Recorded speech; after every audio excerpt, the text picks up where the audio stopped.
Good morning students.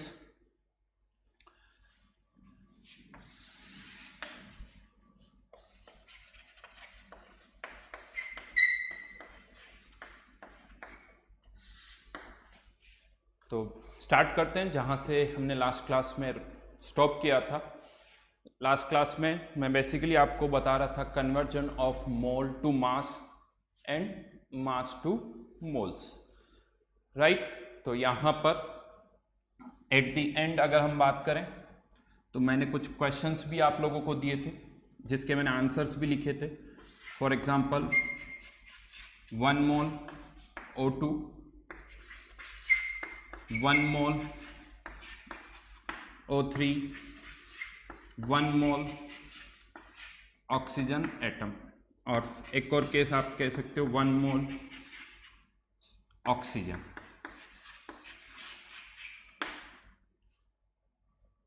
ठीक है, तो यहाँ पर हमारा आंसर था, क्योंकि ये O2 है, मॉलिक्यूल है, तो इसका क्या यूज होगा, मॉलिक्यूलर मास। ऑक्सीजन का मॉलिक्यूलर मास कितना होता है 32, तो यहाँ पर 1 मोल का जो मास हो जाएगा वो हो जाएगा 32 ग्राम। फिर से मैं एक बार फॉर्मूले लिख रहा हूँ, number of moles equals to mass of substance divided by atomic और मॉलिक्यूलर मास। अगर ये ग्राम में है तो इसे भी आप कह सकते हो gram atomic and gram molecular mass. एक और फॉर्मूला हमने लिखा था, number of moles equals to number of atoms और मॉलिक्यूल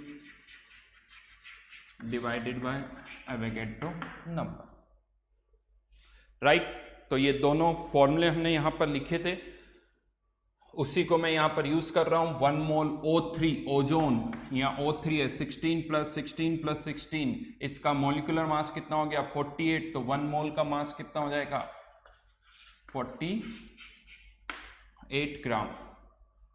यहाँ पर 1 मोल ऑक्सीजन एटम है तो इसीलिए 16 ग्राम। अब यहाँ कंफ्यूजन होता है, 1 मोल ऑक्सीजन, अब ऑक्सीजन किसे माने हम, तो यहाँ पर हम जनरली ये मानते हैं कि ऑक्सीजन जिस फॉर्म में ज़्यादातर प्रेजेंट होती है, जनरली ऑक्सीजन O2 की फॉर्म में प्रेजेंट होती है, इसीलिए 1 मोल ऑक्सीजन को हम मानेंगे कि हाँ O2 से है, तो यहाँ पर 1 मोल ऑक्सीजन यानी O2 हम मानेंगे और उसके अकॉर्डिंग ये हो जाएगा 32 ग्राम। जैसे इसको फर्दर कह सकते हो 1 मोल नाइट्रोजन, तो again 28 gram.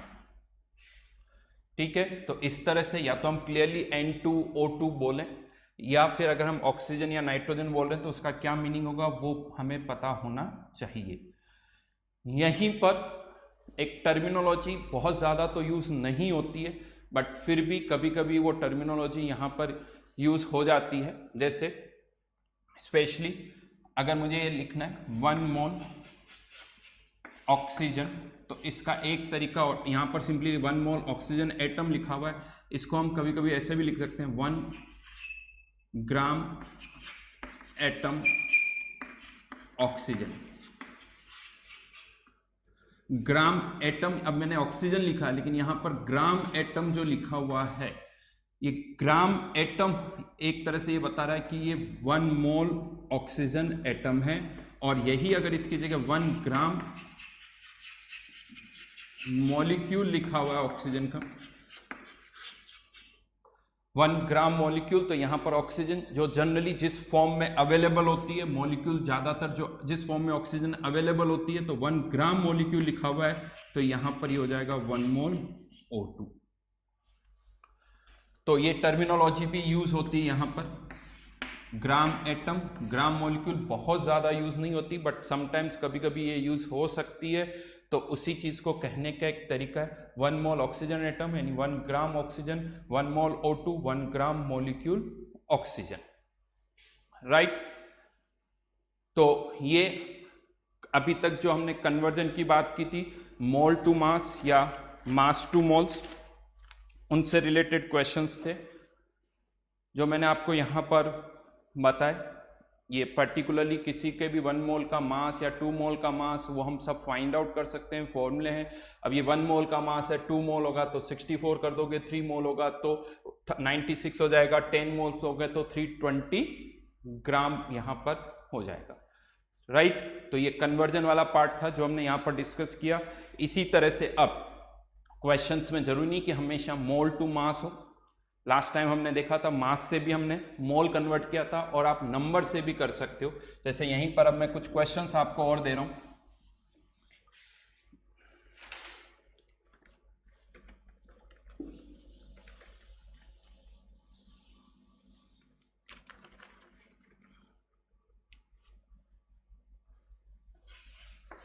Twice Na molecule of CO2, आपको क्या बताना है, find mass of substance twice Na molecule of CO2, 0.5 Na molecule of H2S,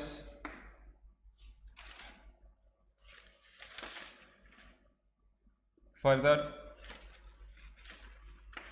5 molecule of CO2 in gram और 5 molecule of CO2 in AMU।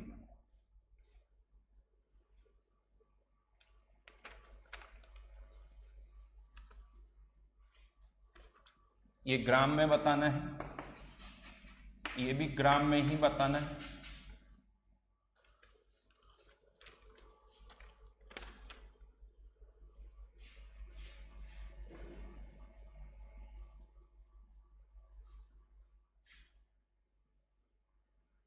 Mass of substance in ग्राम,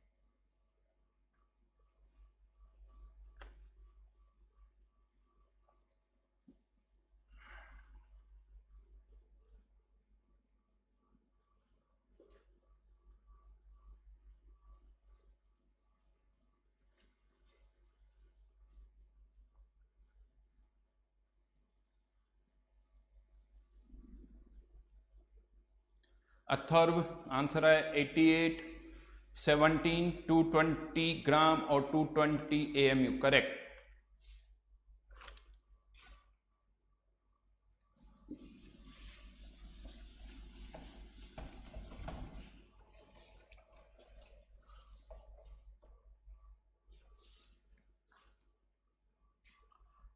यहां पर अब आप, अगर मैं पहले स्टेप्स की बात बताऊं तो 2 स्टेप में आप कर सकते हो। क्वेश्चन फर्स्ट पार्ट को सॉल्व कर रहा हूं, पहले आप नंबर ऑफ मोल्स निकाल सकते हो, और वो नंबर ऑफ मोल्स के लिए twice Na number of CO2 molecule है डिवाइडेड बाय अवोगाड्रो नंबर, तो मोल्स कितने आ गए हमारे पास, 2 मोल्स। अब यहाँ पर number of moles of CO2 जो है वो कितने हो गए, 2। अब आप इस 2 मोल CO2 का क्या निकाल सकते हो, मास। तो 1 मोल CO2 का मास ऑफ 1 मोल CO2 44 ग्राम, तो 2 मोल CO2 88 ग्राम। तो पहले हमेशा नंबर को मोल्स में कन्वर्ट करो और मोल्स को फिर मास में आपको कन्वर्ट करना है। तो ये चैनल जो है वो हमेशा ये रहेगा, नंबर को मोल्स में, मोल्स को मास में। और अगर मास से हमें नंबर फाइंड आउट करना है तो भी मास से पहले मोल्स और मोल्स से फिर नंबर। तो ये चैनल हमें यूज करना होगा। प्रैक्टिस करते करते बहुत, यानी बहुत सिंपल सा है, आदत हो जाएगी, बस आपको ये प्रैक्टिस करनी है। जैसे यहाँ पर मैं कह सकता हूँ Na मॉलिक्यूल है तो वो 1 मोल है, तो आधा हाफ Na है, यानी हाफ मोल यहाँ पर होगी H2S, तो अगर ये हाफ मोल H2S है, 1 मोल का मास कितना होता है 34 ग्राम, सल्फर 32 प्लस 2 34, तो हाफ मोल का मास कितना हो जाएगा 17 ग्राम। अब यहां पर बी केयरफुल, 5 मॉलिक्यूल है। पहले मैं इसको सॉल्व कर देता हूं, फोर्थ पार्ट को, फिर चाहे तो हम यहां पर आ जाएंगे। 5 मॉलिक्यूल ऑफ CO2, अब 5 मोल नहीं है, 5 मॉलिक्यूल है, और हमें पता है 1 मॉलिक्यूल CO2 का मास कितना होता है, mass of 1 molecule of CO2 वो होता है 44 AMU। तो 5 mass of 5 molecule of CO2 कितना हो जाएगा 44 इंटू 5 AMU, जो कि 220 AMU हो जाएगा। हाँ, लेकिन ये मास किस में आया है AMU में। अब यहां पर जो पूछा गया 5 मॉलिक्यूल ऑफ CO2 इन ग्राम, क्या करोगे, इस AMU को किस में कन्वर्ट कर दो, ग्राम में। AMU को ग्राम में कन्वर्ट कर दो, तो अगर इस AMU को हम ग्राम में कन्वर्ट करेंगे तो ऑटोमेटिक 220 AMU, ग्राम में अगर मुझे इसको कन्वर्ट करना है तो 220 इंटू 1.66 इंटू 10⁻⁻24। और भी तरीके, ऐसे नहीं करना चाहते हो, दूसरा तरीका भी है। दूसरा तरीका क्या है, क्वेश्चन नंबर 3 की मैं बात करता हूं। पहले यहां पर फिर से आप क्या निकाल लो, moles. Question number 3, moles of CO2, तो 5 divided by Na, mass of CO2, तो ये क्या हो जाएगा मोल्स इंटू 44 ग्राम। ये और ये वैल्यू सेम है, चेक कर लीजिए, कोई डिफरेंस नहीं।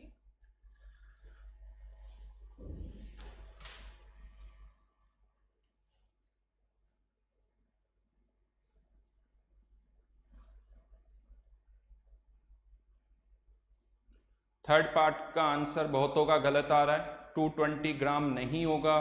220 अगर AMU है तो ग्राम में कन्वर्जन का आंसर अलग होगा। आंसर थर्ड पार्ट का ये लिखा हुआ है,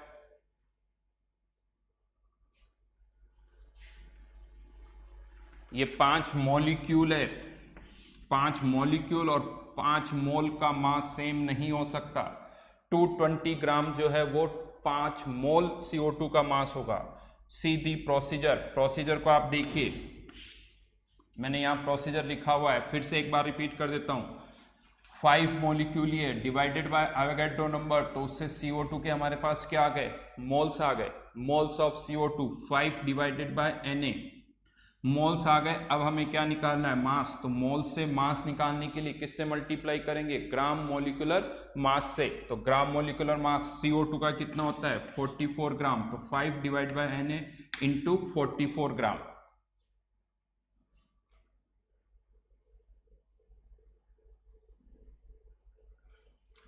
एक दो क्वेश्चन और दे देता हूं मैं इसी तरह से, प्रैक्टिस आप कर सकते हो।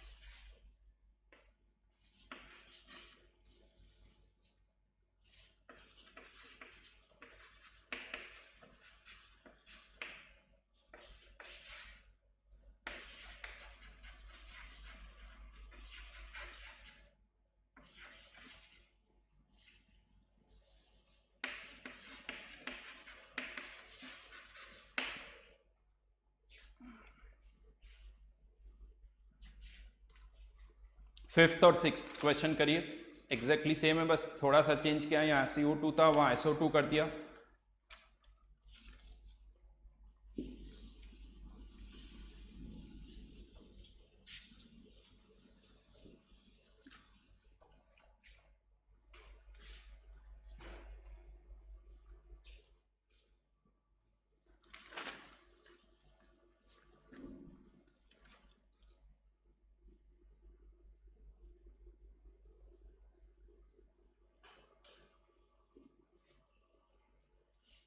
यूनिट्स हमेशा साथ में लिखें।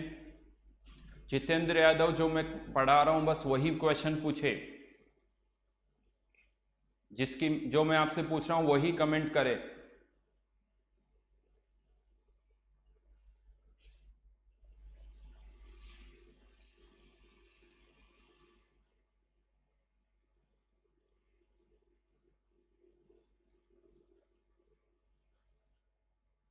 यस, फिफ्थ सिंपली 8 मॉलिक्यूल है।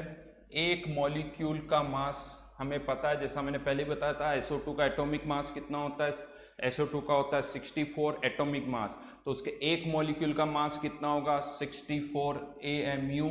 तो 8 मॉलिक्यूल का कितना होगा mass of 1 molecule of SO2 64 AMU।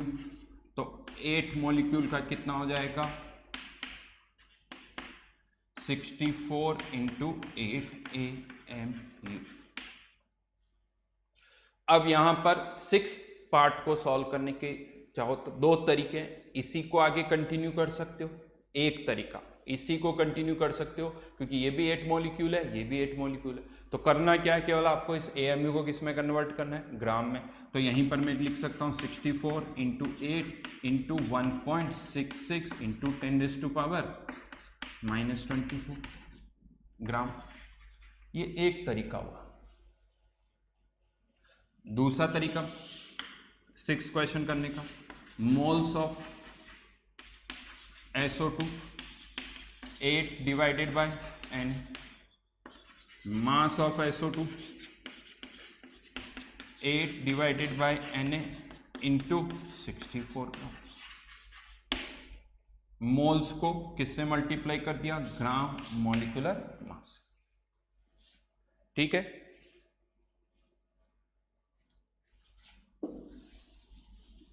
बहुत ही बेसिक से क्वेश्चंस मैं करवा रहा हूं।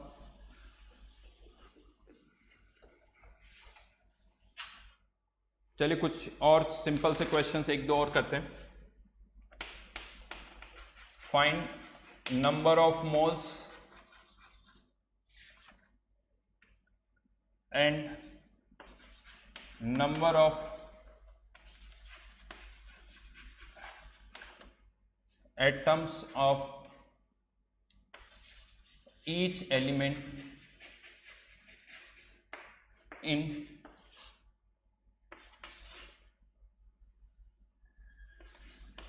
68 ग्राम H2S,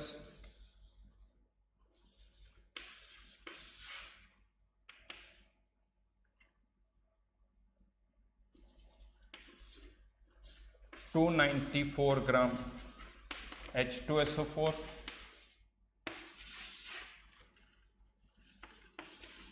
1800 ग्राम C6H12O6। करना क्या आपको, हाइड्रोजन एटम के मोल्स भी निकालने हैं, सल्फर एटम के मोल्स भी निकालने हैं, और हाइड्रोजन के नंबर्स भी निकालने हैं और सल्फर के नंबर्स भी निकालने हैं। एटम्स के number of atoms and number of moles.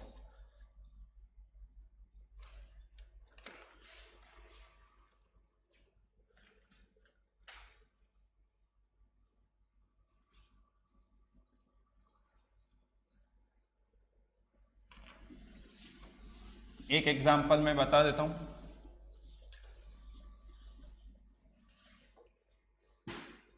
Since H2S दे रखा है तो नंबर ऑफ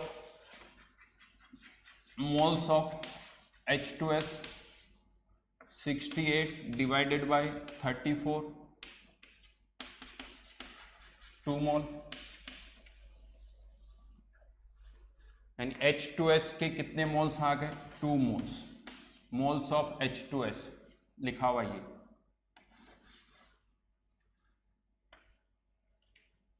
अब यहां पर ऐसे लिख सकते हो, मोल्स ऑफ हाइड्रोजन और सल्फर। तो मोल्स ऑफ हाइड्रोजन, H2S के 2 मोल है, तो हाइड्रोजन एटम के कितने हो जाएंगे 4, और सल्फर के कितने रहेंगे 2, क्योंकि ये H2S है। तो एक मॉलिक्यूल में 2 एटम, तो 2 मोल में इंटू 2 तो 4, एक मॉलिक्यूल में एक एटम, तो 2 मोल में भी 2 ही होंगे। और नंबर ऑफ एटम्स, तो 4 मोल्स को किससे मल्टीप्लाई कर देंगे? एवोगैड्रो नंबर से, और यहाँ पर ये भी एवोगैड्रो नंबर से मल्टीप्लाई हो जाएगा।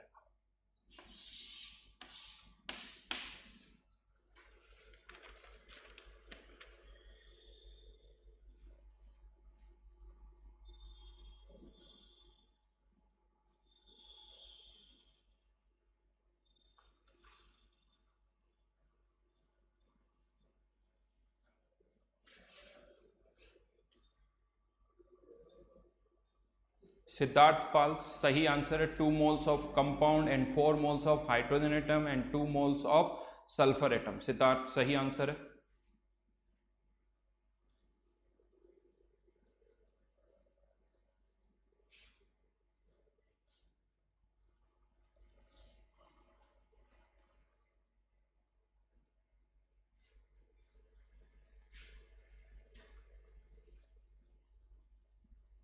तनिष्क, एक बार मैं और एक्सप्लेन कर रहा हूं।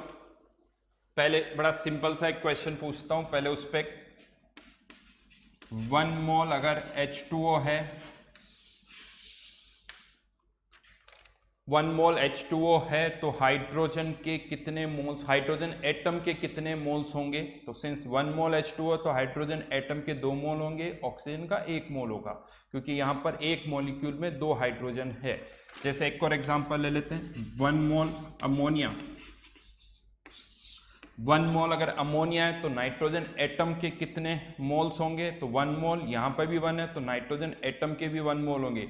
लेकिन अगर 1 मोल अमोनिया है तो हाइड्रोजन एटम के कितने मोल्स होंगे? 3 मोल्स होंगे, क्योंकि ये 1 इस 3 से मल्टीप्लाई हो जाएगा, राइट। तो इस तरह से आप सोच सकते हो। अच्छा, मोल्स में पहले कंफ्यूजन हो रहा है तो चाहो तो मॉलिक्यूल में भी कर सकते हो इसी चीज को।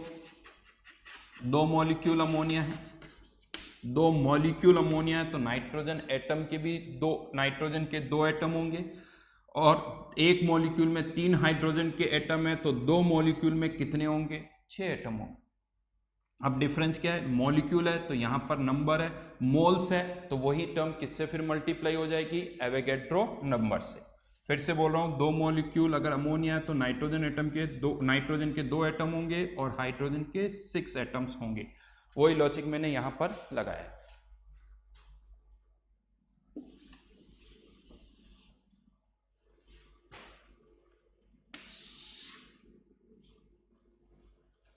H2SO4 की बात करें तो number of moles of H2SO4 294 divided by 98, 3 moles. अब H2SO4 के 3 मोल हैं तो इसके अंदर 3 एलिमेंट है, हाइड्रोजन, सल्फर, ऑक्सीजन। तो नंबर ऑफ मोल्स जो होंगे 3, H2SO4 6, एक मॉलिक्यूल में एक ही सल्फर है तो 3 में 3 मोल्स, और ये 12, 3 इंटू 4। नंबर ऑफ एटम्स की बात करनी है तो कुछ नहीं करना, इन सबको किससे मल्टीप्लाई कर दूं? Avogadro number. ये आंसर्स में लिख रहा हूं, नोट करते जाओ।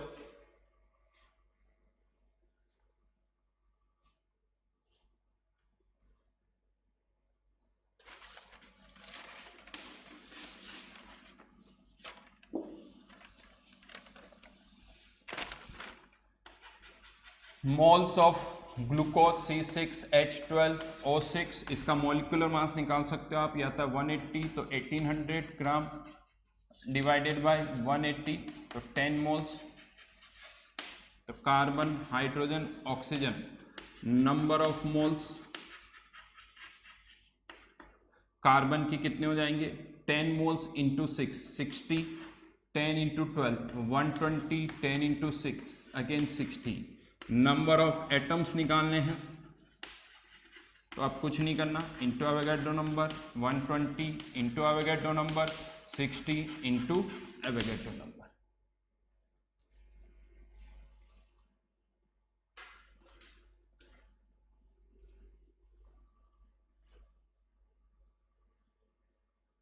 गुणित श्रीवास्तव सही है। Siddharth Pal, 10 moles of compound and 60 mole of carbon, 120 mole of hydrogen and 60 mole of oxygen. Good.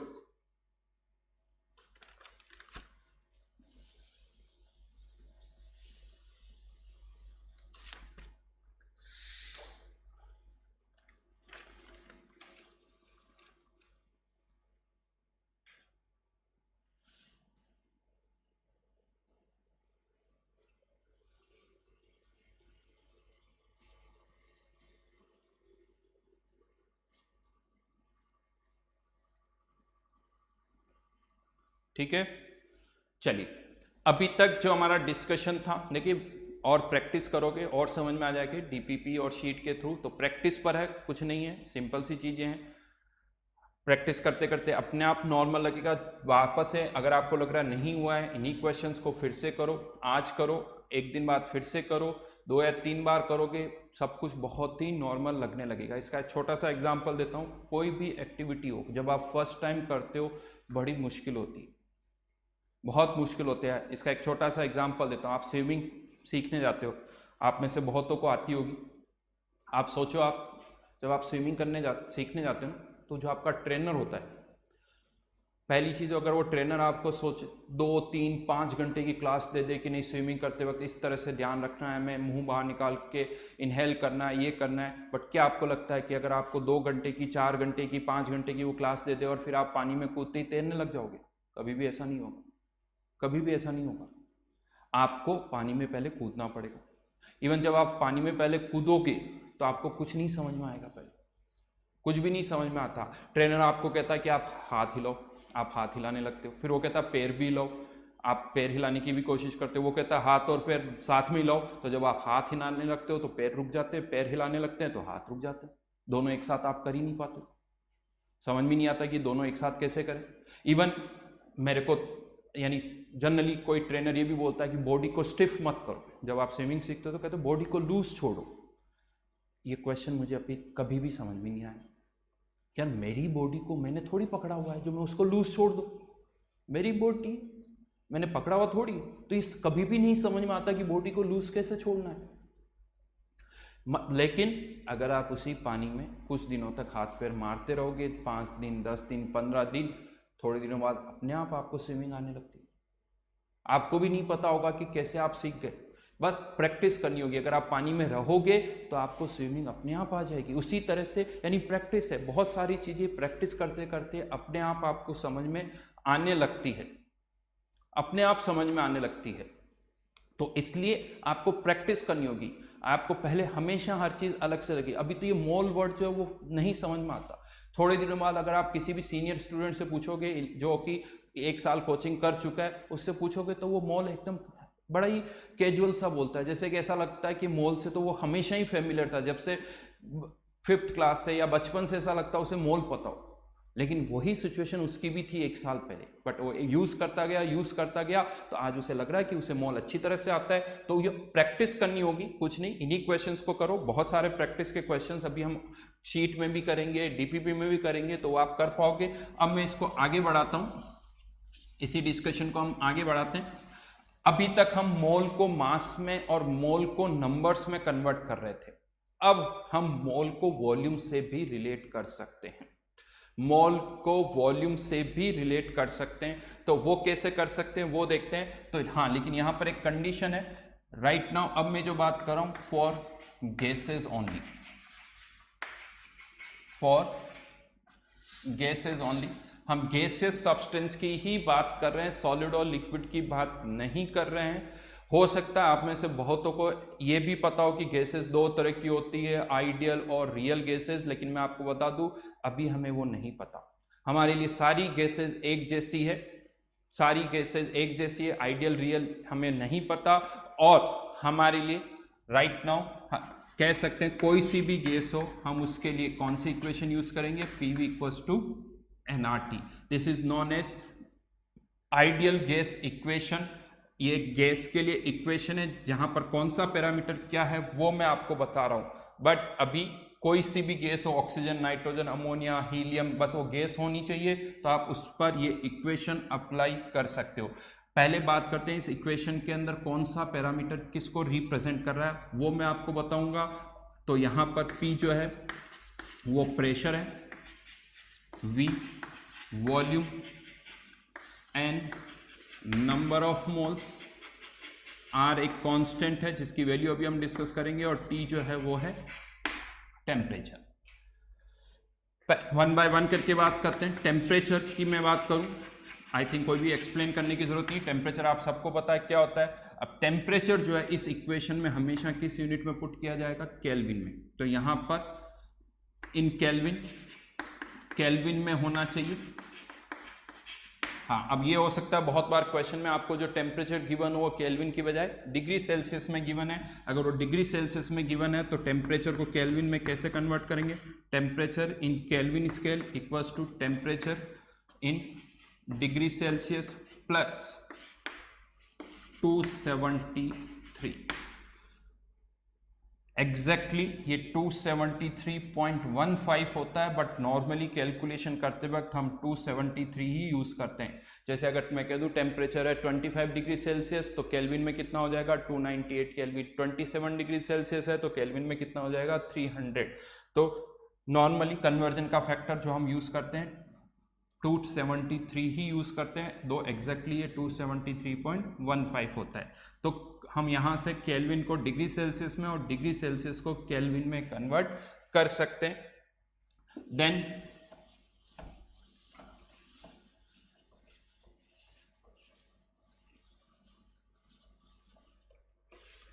अगर आप ये सोचो सर फ़ारेनहाइट में गिवन है तो उसका कन्वर्जन फैक्टर क्या है, वो आप खुद ढूंढ के सोच सकते हो। आपको वैसे बहुत कम होता है, जनरली डेटा जो होता है डिग्री सेल्सियस केल्विन में ही गिवन होता है।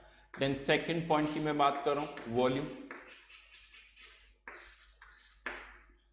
पहले वॉल्यूम की यूनिट्स की बात करते हैं, फिर ये देखेंगे कि यहां पर किस में पुट करना है। वॉल्यूम की यूनिट क्या क्या हो सकती है वो अगर हम देखें तो 1 मीटर क्यूब। मीटर क्यूब को आप अलग अलग तरह से कन्वर्ट कर सकते हो। जैसे 1 मीटर क्यूब एक तरह से आप कह सकते हो 1000 सेंटीमीटर क्यूब भी है, इसी को हम 1000 क्यूबिक सेंटीमीटर भी बोल देते हैं, और इसी को आप 1000 ml भी कह सकते हो। Yes, 1 ml equals to 1 centimetre cube equals to 1 cubic centimetre. Cubic centimetre सबका मीनिंग एक जैसा है। फर्दर आप इसको लीटर में भी,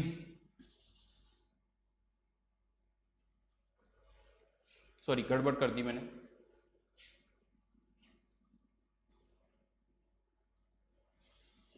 इरेज कर दो। यहां पर 1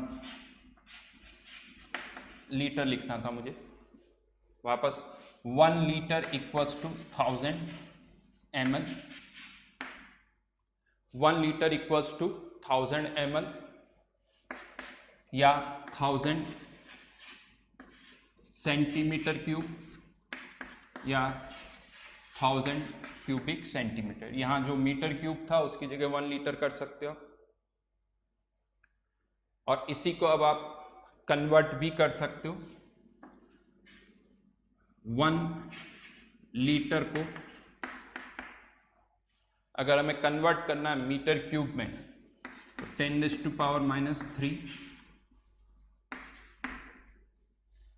मीटर क्यूब,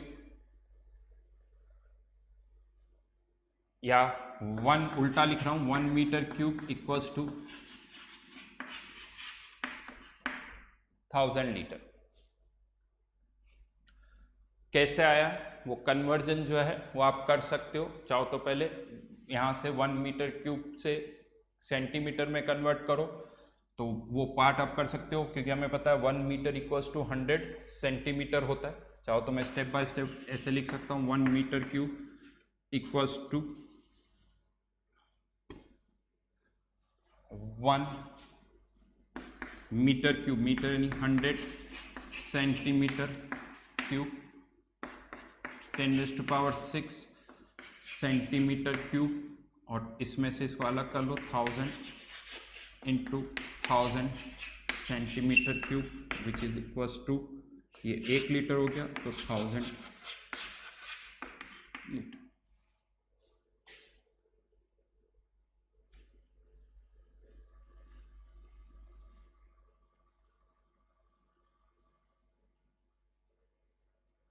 राइट। तो वॉल्यूम की अलग अलग यूनिट है, वो आपको पता होनी चाहिए।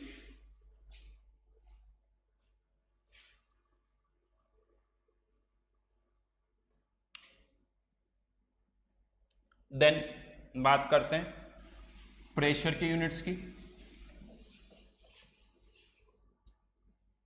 प्रेशर, अब प्रेशर की बहुत सारी यूनिट्स होती हैं, यहां पर मेजर कंफ्यूजन होता है।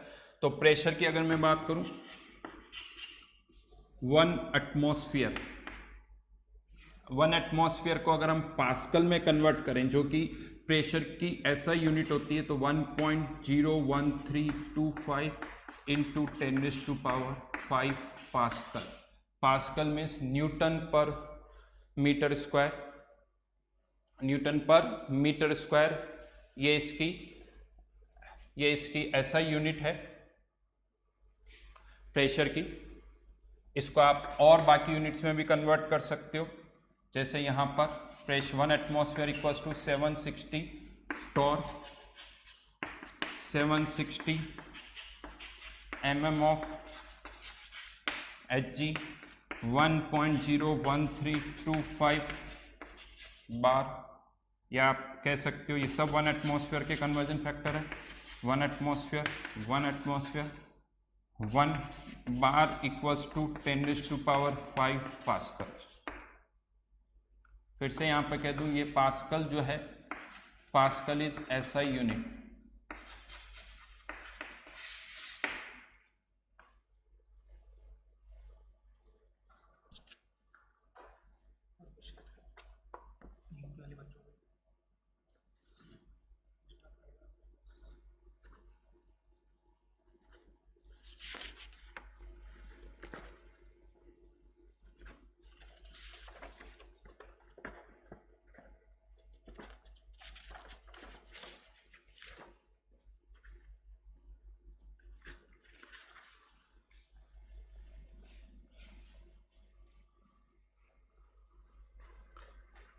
ये यूनिट्स जो है, अभी हम बहुत ज़्यादा इनकी डिटेल में नहीं जा रहे हैं, बस एक कन्वर्जन फैक्टर याद रखें, कौन सी यहाँ पर क्या पुट करनी है वो अभी मैं आपको बताऊंगा। बट ये प्रेशर की अलग अलग यूनिट है, torr, mm of Hg, bar, pascal, atmosphere. ये कन्वर्जन फैक्टर जो है वो आपको पता होने चाहिए, ठीक है। तो ये कन्वर्जन फैक्टर, तो प्रेशर, वॉल्यूम, टेम्परेचर, मोल्स। अब बात आती है आर की। अभी तक हमने आर को डिस्कस नहीं किया था, अब आर की अगर हम बात करें तो क्या करना है। पहले मैं आपको आर की वैल्यूज बता देता हूँ। आर की वैल्यू क्या होती है, आर एक कांस्टेंट है और आर की वैल्यू जो हम यूज करते हैं 0.0821 इसकी यूनिट्स की अगर हम बात करें, एटमॉस्फेयर, लीटर पर मोल पर केल्विन। ये हमेशा वैल्यू याद करोगे, साथ में यूनिट्स बोलोगे। ऐसा नहीं कि वैल्यू पता है, यूनिट्स का आइडिया नहीं है। 0.0821 जब भी बोल रहे हो साथ में एटमॉस्फेयर, लीटर पर मोल पर केल्विन। और एक और इसकी वैल्यू है 8.314 जूल पर मोल पर केल्विन। जूल एक SI यूनिट है, जूल भी जो है वो SI यूनिट है। तो जूल पर मोल पर kelvin.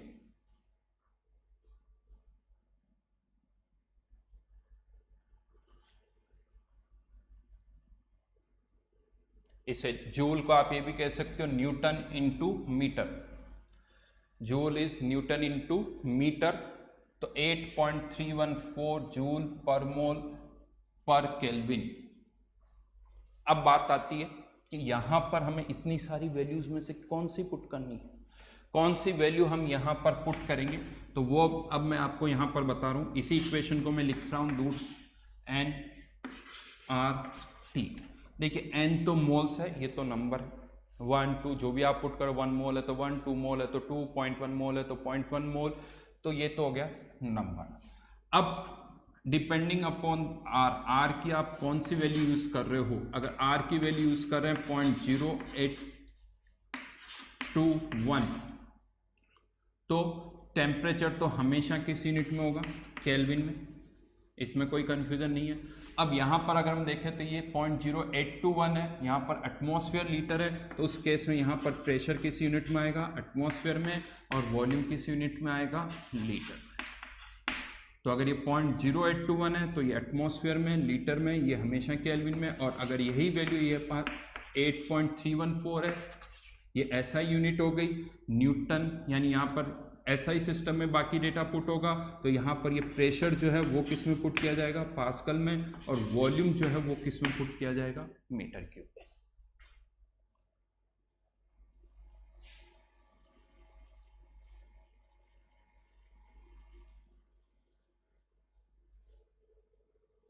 Point 081 atmosphere into litre divided by mole divided by kelvin,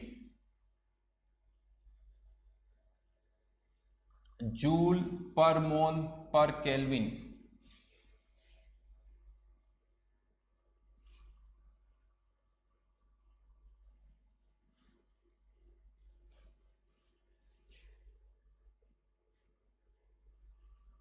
Devansh obvious 760, ये भी 760 है, तो 1 torr equals to 1 mm of Hg।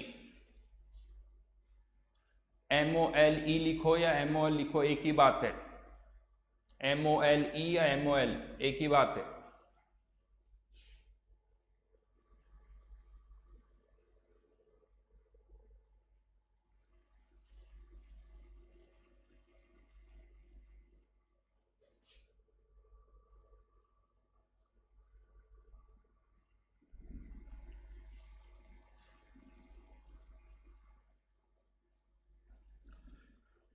Manoj Mishra ji, अभी R एक कांस्टेंट है और उसकी वैल्यूज हमें पता है,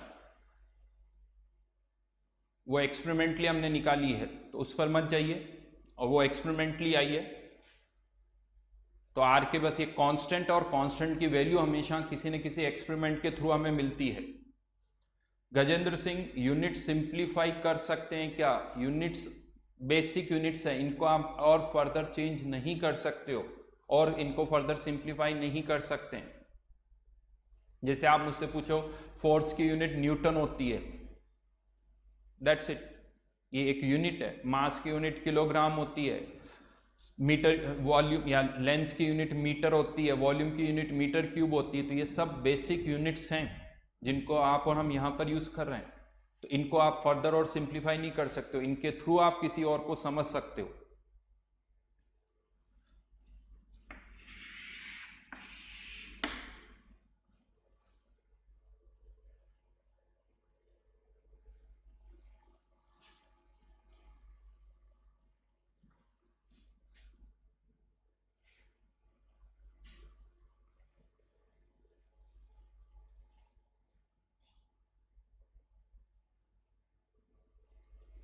एक क्वेश्चन यहाँ पे मैं देख रहा हूँ, वैल्यू ऑफ 1 पास्कल, मैं पूछता हूँ वैल्यू ऑफ 1 किलोग्राम क्या है?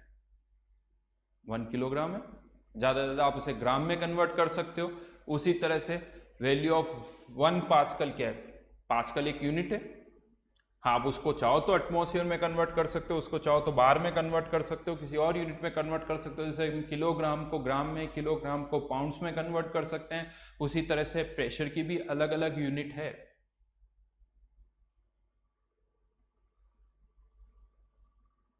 प्रेशर की अलग अलग यूनिट है।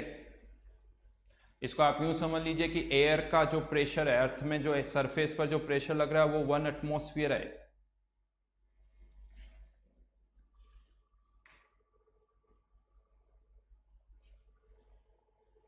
एक कंटेनर में पानी भरा हुआ है तो वो पानी अपनी बॉटम पर प्रेशर एक्सर्ट करता है, उसको आप फॉर्मूले से निकाल सकते हो, फॉर्मूले होते हैं फिजिक्स के अंदर, आप आगे चल के पढ़ोगे। कंटेनर मान लीजिए जिसमें पानी भरा हुआ है तो उसके बॉटम पर प्रेशर लगेगा, जिसका फॉर्मूला हम यूज़ करते हैं H ρg, उससे आप निकाल सकते हो, बट वो अभी हम यूज़ नहीं कर रहे। तो ये अलग अलग यूनिट्स हैं प्रेशर की। राइट नाउ पहला काम आपको इन यूनिट्स को याद रखना है। यूनिट्स कौन कौन सी होती है, उनका कन्वर्जन फैक्टर याद करना है कि किसको हम कन्वर्ट कर सकते हैं। तो कन्वर्जन फैक्टर याद रखना है, तो हमें पता होना चाहिए कि वॉल्यूम को किस यूनिट में पुट करना है, प्रेशर को किस यूनिट में पुट करना है, टेम्परेचर को किस यूनिट में पुट करना है। यस, एक क्वेश्चन है P इंटू वी का unit joule. Yes, P into V का जो यूनिट होगा वो जूल हो जाएगा।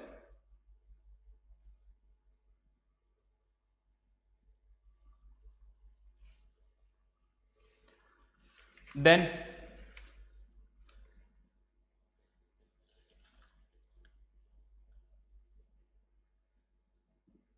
अब इसको यूज कैसे करना है, चलिए उसी का मैं एक क्वेश्चन आपको दे रहा हूं, ये यूनिट्स याद रखिए।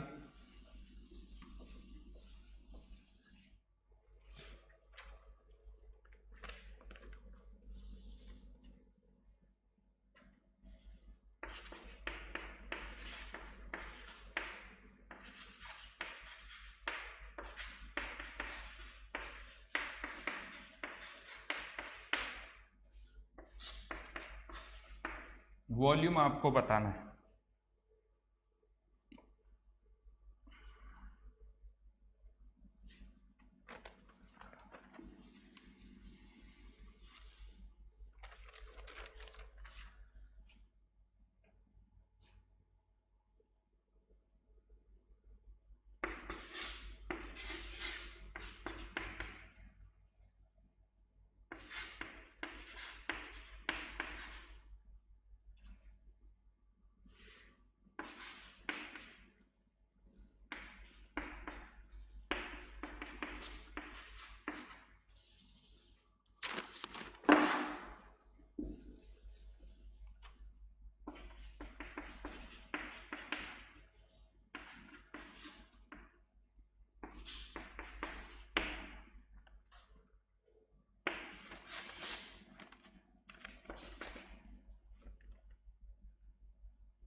यस, फर्स्ट पार्ट का आंसर 6 लीटर।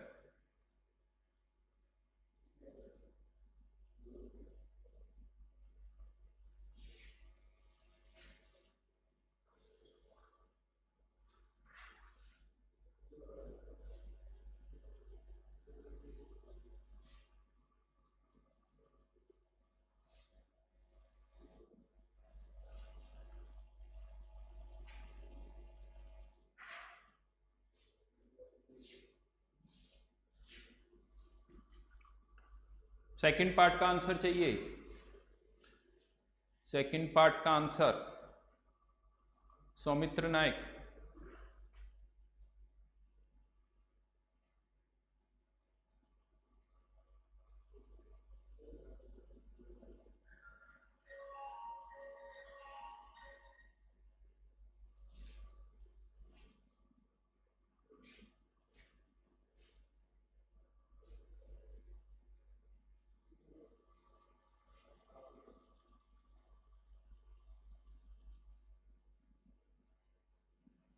चलिए सॉल्व करते हैं फर्स्ट पार्ट को।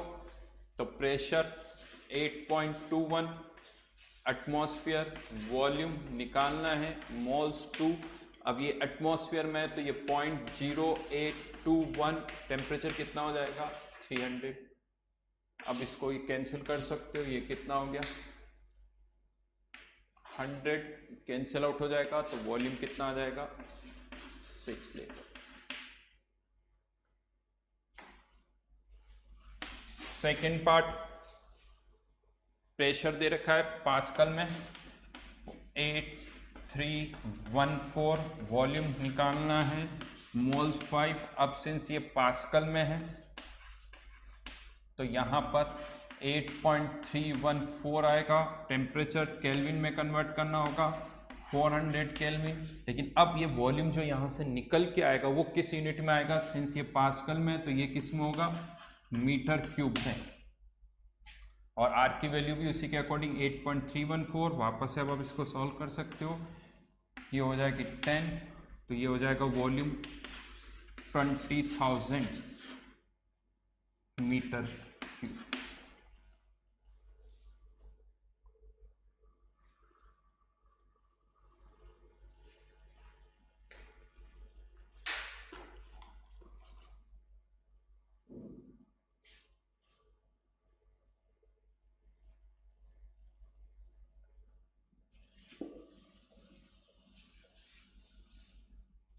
थर्ड पार्ट के अंदर अब ये पास्कल में है और ये लीटर में है, तो क्या हम एक साथ रख सकते? नहीं। अगर प्रेशर पास्कल में है तो फिर वॉल्यूम किस यूनिट में पुट करना होगा हमें?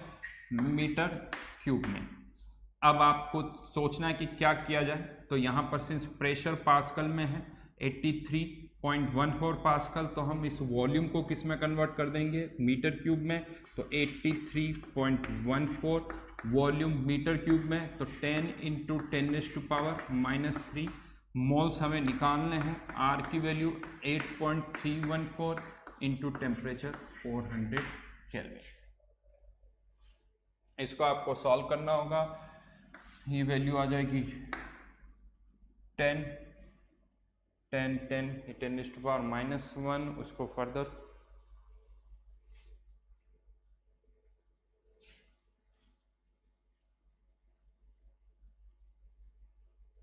तो n की वैल्यू यहाँ पर मैं देखूँ इसको, तो ये इसको कट किया तो ये आ गया 10, ये कैंसिल आउट, तो n की वैल्यू यहाँ पर हो जाएगी 10⁻³ डिवाइडेड बाय 4। करेक्ट पावनी गुप्ता? करेक्ट। उससे पहले अथर्व सही है।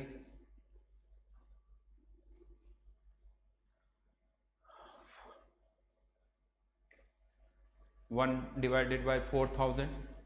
निशा यादव सही, पद्माक्ष सही। 4 का फैक्टर संभवी।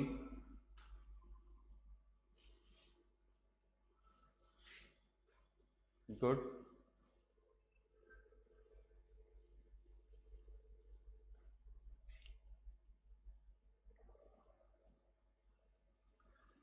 ठीक है।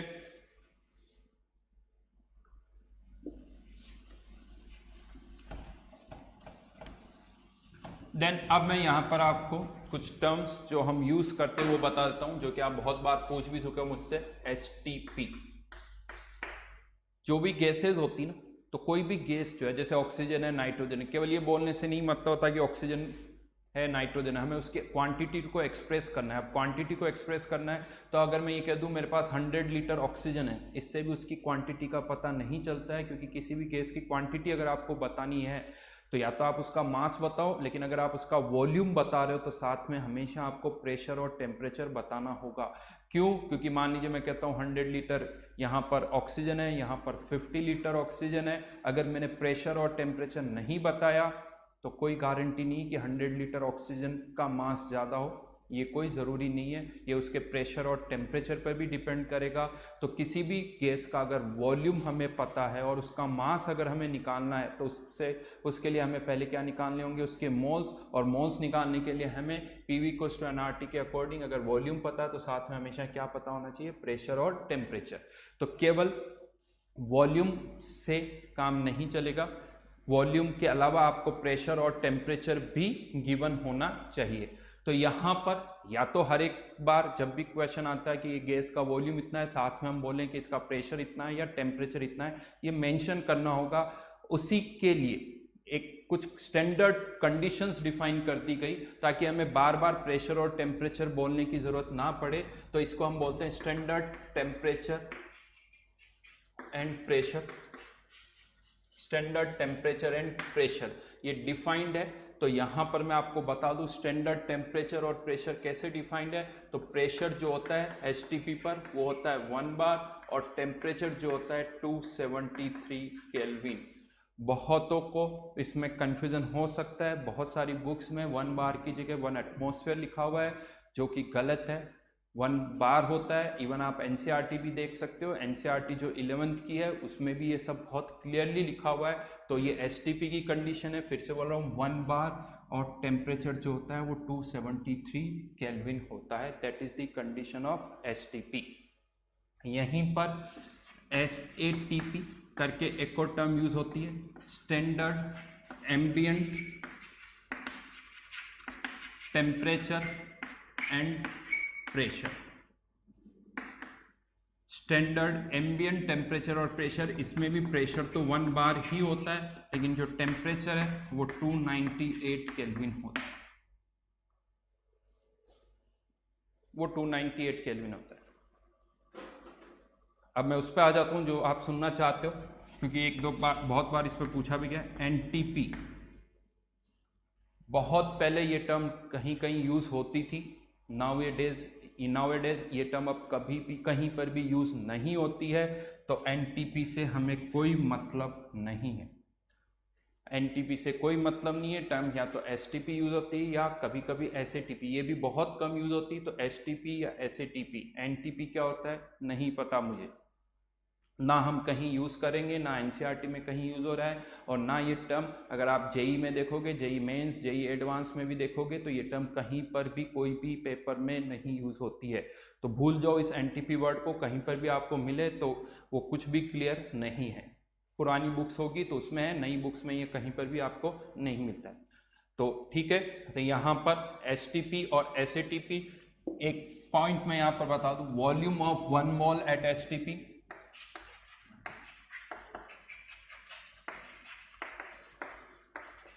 1 मोल, ऑब्वियसली बात है जब भी हम वॉल्यूम की बात कर रहे हैं 1 मोल गैस कह सकते हो।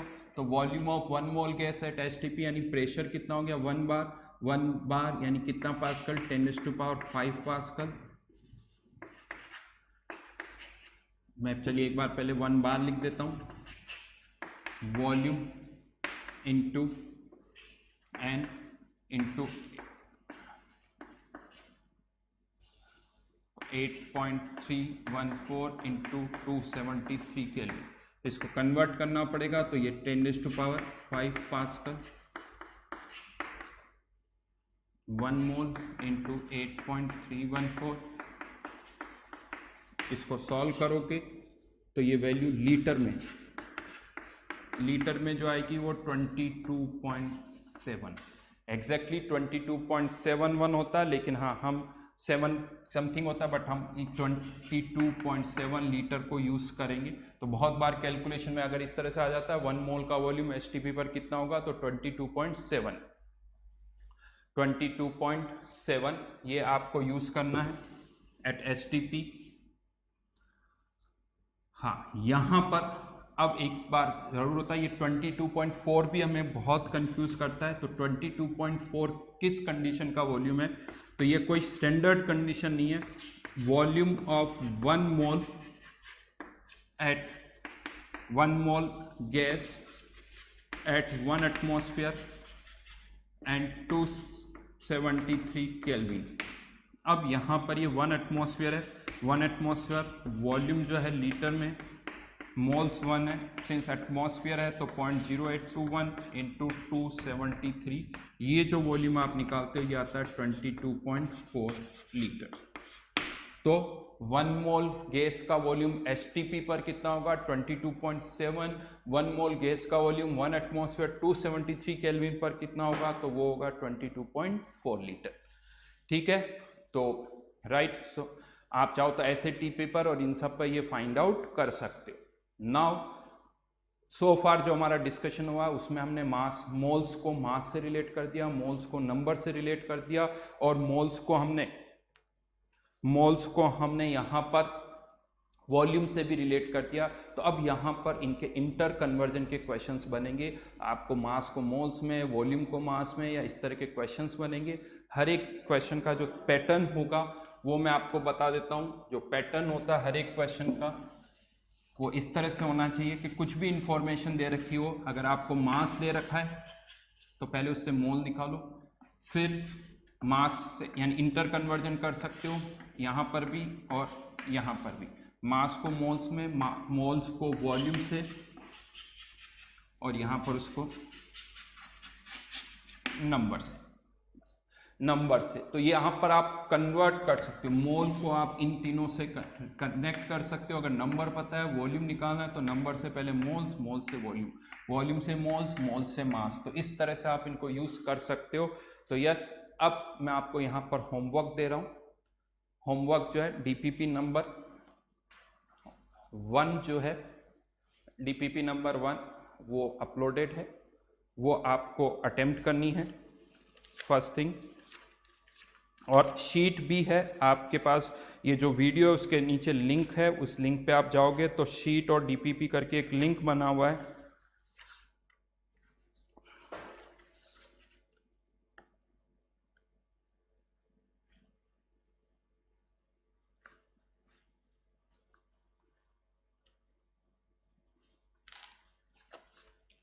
तो आपको उस डीपीपी नंबर 1 को सॉल्व करना है, डीपीपी नंबर 1 को आपको सॉल्व करना है। और शीट में से जो आपको शीट मिली है उसमें एक्सरसाइज जो है, एक्सरसाइज फर्स्ट एक्सरसाइज जो होती है जिसे हम कहते हैं S1, S1 का मतलब होता है सब्जेक्टिव 1। ये S1 है, इस तरह से S1 S2। S1 में सिंपल से सब्जेक्टिव क्वेश्चंस होते हैं, S2 में कॉम्प्लिकेटेड होते हैं, O1 O2, ऑब्जेक्टिव 1 ऑब्जेक्टिव 2, इस तरह की एक्सरसाइज वहां पर होगी। तो अभी मैं जो होमवर्क दे रहा हूँ वो S1 में से दे रहा हूँ।